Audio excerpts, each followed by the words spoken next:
This is the Harbormaster's Hut Landmark Bundle. We built this thing out on a 24 by 24 mountain lake mat, which is not part of the bundle, but it's giving you a sense of the context. Now let's dive in and see all the details in this thing. So let's start on down here with the lower docks. So all these dock sections are built using the scaffolding platforms. They're biscuited together, and then they're supported using the pilings. And these pilings are all in the low mode. We have a nice transition down to the water level here using a 25 millimeter stair. We have some clutter on here using a little rope coil. This is the large modular barricade. This is a neat little 3-inch long sculpt. It's got pull accessories, holes in the top there so you can accessorize it. And the other side is really beaten up and looks trash. So you could use it as trash, or you could use it as goods or a barricade. It combines very well with the small modular barricade, which is also in the set. There's a couple of those. So fun ways you can put all those to use. We also have the magnetic trapdoor frame here, creating some more clutter. It's got the operable trapdoor. There's a little white stick in there because we don't have the magnet just yet, but this will be magnetic, so you can stick it to your magnetic wall or your roof. Or in this case, let's just put it on the platform and make a spot to grab your lobster traps or whatnot. And then finally, topping off this dock is this LED lantern post, this Lowtown lantern post. Beautiful, characterful sculpt by Michelle. And the story behind this one is she wanted everything in here. She realized that lamp oil and maybe the lantern itself would probably be valuable in Lowtown. So the driver behind this sculpt was like, this is a lantern that they don't want anybody to steal, right? The city lantern, they don't want it to be stolen. So there's a chain holding on this arm so you can't swing the arm down and steal the lantern. And then once they built it, they realized they should put some metal strapping down to hold it in place so nobody just pulls the whole post out and runs off with it. So nice little story behind the sculpt. And in general, as we're developing stuff, we're always looking for what's the reality behind this thing. Why is it weathered, or why does it look like this, or what were they trying to accomplish when they made it? Trying to put the logic, the reality into the fantasy. So then getting off this platform, we come up and we have this this bridge here. This thing, the 6-inch long rope bridge piece. This was sculpted by Eli, and there's a lot of weight, a lot of gravity to it. This has got a really nice sag and a lot of danger because it's so narrow and slippery looking. In this case, it's biscuited to the stair pillar and 38 millimeter stairs, and then attach the other end right to this raised platform for a nice secure play. So you can run your minis up and back on that thing. Over here, we have more docks built with the same trick with a platform. This place we have the twin pilings over there holding it up. And this has a little bit more dock clutter. It's that small modular barricade.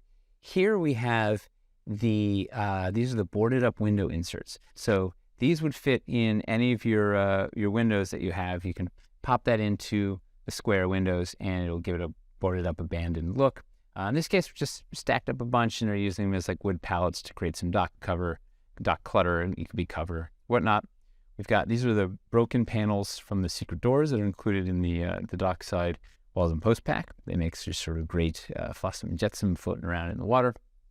And then in fact, this lantern post is sitting on more of those panels. And we use those panels in another spot. Over here, we're transitioning up. We have this dock is at low mode because these pilings are in the low mode. These pilings are flipped up into the high mode. So to transition up between the two, we're using this secret door panel. You could just put one if you wanted it to be a little more dangerous and rickety. In this case, we have two, so it feels a little more full and intentional.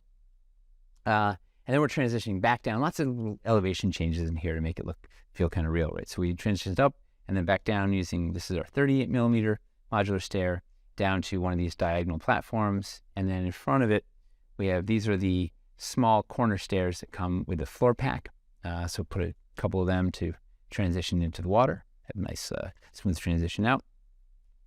Working back up here, we've got this hand cart, really great mini-sized hand cart, which you could actually put a mini on top of and roll them around if you wanted, and has this canvas wrap bundle, which you can pop out and just use as clutter someone else, or it fits really nicely in that cart. Working our way back, we're using yet another secret door panel. Here, this is as like a little bridge using the same, it's another stair pillar and 38 millimeter stair. connected there to have a way down. You would probably build out some like land around this if you were doing a full build. Right now it's kind of just floating out in the middle of the water, so all these stairs are kind of going to the water, but you could transition this over to some land or something if it was right on the seashore. 25 millimeter stairs here, transitioning up to this raised platform area. And this, in this case, these scaffolding platforms are biscuited right to the side of the building.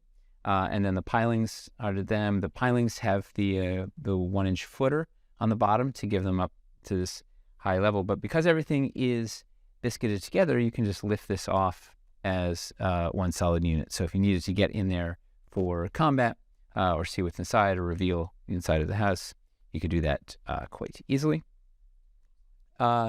There's going to be, in the set, we don't quite have it yet, there's going to be a little clothesline. So you'll be able to use pull accessory holes. You can string like a clothesline from here to here and let your dirty laundry dry out or whatnot.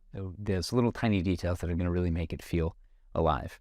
On the building itself, the dockside wall and post pack is doing a lot of heavy lifting. We have that really cool, this is the speakeasy door on the front here. Pop that roof off. Super detail on the speakeasy door. It's barred up like crazy from the inside. And then we have, this is a real example of our window panes. We're using the round green window pane insert here, and you could swap that out for whatever you want, but it makes it, gives it a lot of little character.